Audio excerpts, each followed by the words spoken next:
ஸ்ரீராமகிருஷ்ணரின் பூத உடல் மறைய இன்னும் சில நாட்களே இருந்த தருணம் அது.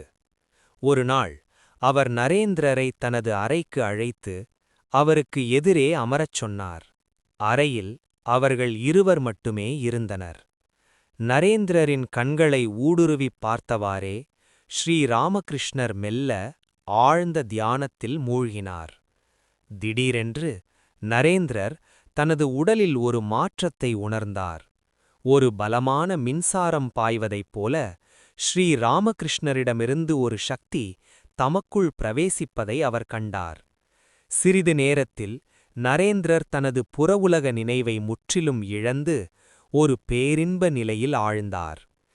எவ்வளவு நேரம் அந்த நிலையில் இருந்தார் என்பது அவருக்கே தெரியவில்லை. நரேந்திரர் மெல்லக் கண்களைத் திறந்து பார்த்தபோது குருதேவர் கண்ணீர் மல்க அமர்ந்திருப்பதைக் கண்டார். நரேந்திரர் திகைப்புடன் காரணம் கேட்டபோது ஸ்ரீராமகிருஷ்ணர் நெகிழ்ச்சியுடன் இவ்வாறு கூறினார்.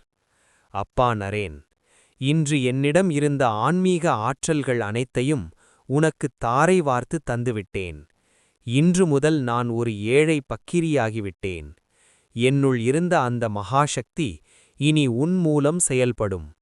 இந்த ஆற்றலைக் கொண்டு நீ உலகிற்கு மாபெரும் நன்மைகளை செய்வாய். உனது கடமை முடிந்த பிறகு நீ எங்கிருந்து வந்தாயோ அந்த இடத்திற்கே, சப்தரிஷி மண்டலம், திரும்பிச் செல்வாய் என்று அருளினார்.